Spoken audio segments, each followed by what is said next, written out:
इतने वर्षों में हमारी सरकार पर भ्रष्टाचार का एक भी दाग नहीं लगा कि भ्रष्टाचार के विरुद्ध लड़ाई को अगर अंजाम तक पहुंचाना है तो कोई भी कार्रवाई के दायरे से बाहर नहीं होना चाहिए। अगर किसी छोटे सरकारी कर्मचारी को 50 घंटे तक हिरासत में रख दिया तो अपने आप वो सस्पेंड हो जाता है। लेकिन अगर कोई मुख्यमंत्री है, कोई मंत्री है, कोई प्रधानमंत्री है तो वो जेल में रह करके भी सत्ता का सुख पा सकता है। हम संविधान की मर्यादा को तार तार होते नहीं देख सकते। एक ऐसा कानून लाई है जिसके दायरे में देश का प्रधानमंत्री भी है।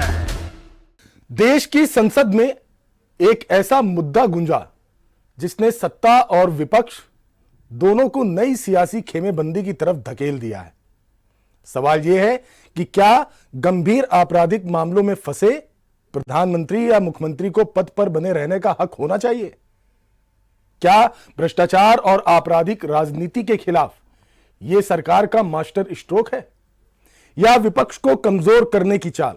विपक्षी गठबंधन इंडिया ब्लॉक क्या अब बिखरने की कगार पर है? आज हम आपको दिखाएंगे जेपीसी पर इंडिया ब्लॉक का दोफा, बीजेपी का सियासी फायदा और वो पॉलिटिकल समीकरण जो आने वाले चुनाव समर की दिशा तय कर सकते हैं। सरकार ने संसद में 3 अहम बिल पेश किए जिनके तहत अगर प्रधानमंत्री, मुख्यमंत्री या कोई मंत्री गंभीर आपराधिक मामले में 30 दिन से ज्यादा जेल में रहते हैं और बेल नहीं मिलती तो उन्हें पद छोड़ना होगा। इस पर चर्चा और ड्राफ्टिंग के लिए एक संयुक्त संसदीय समिति जेपीसी बनाई जा रही है, लेकिन विपक्ष का सबसे बड़ा गठबंधन इंडिया ब्लॉक इस पर मतभेद का शिकार है।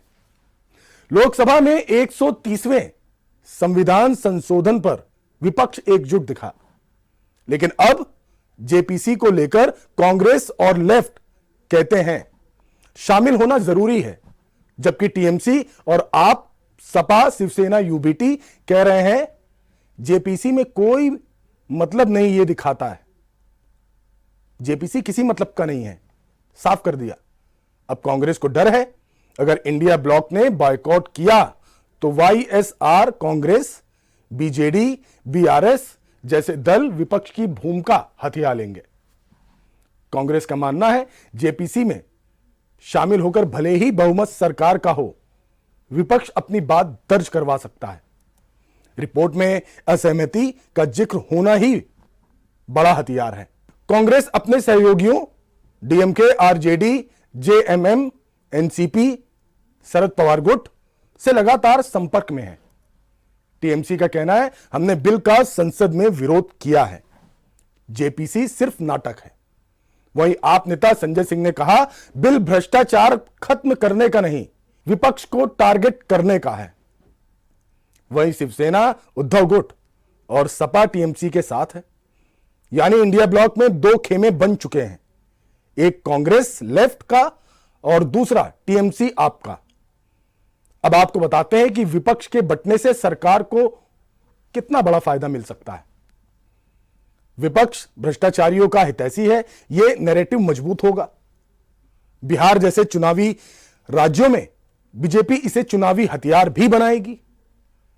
अमित शाह का बयान है अगर यह कानून होता तो केजरीवाल को इस्तीफा देना पड़ता।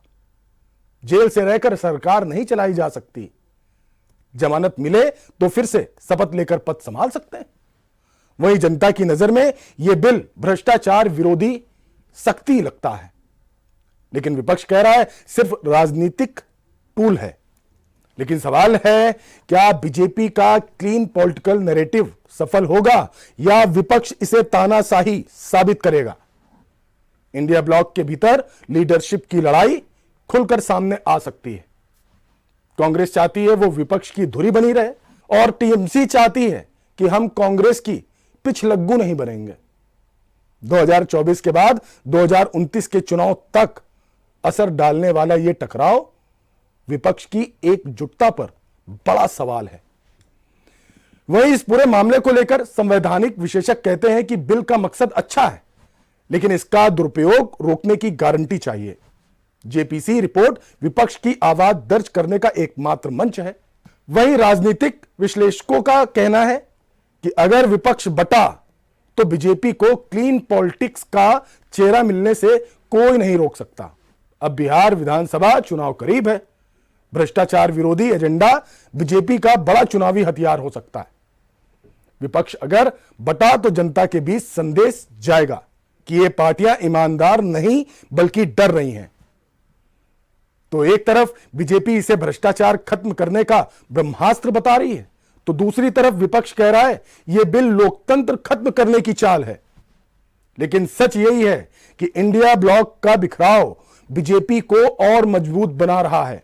क्या विपक्ष वक्त रहते इस चुनौती को समझेगा, या फिर आने वाले चुनावी मौसम में बीजेपी के पास क्लीन पॉलिटिक्स का नैरेटिव होगा और विपक्ष सिर्फ भ्रष्टाचारियों का सहारा कहलाएगा? आज के लिए फिलहाल के लिए बस इतना ही। धन्यवाद।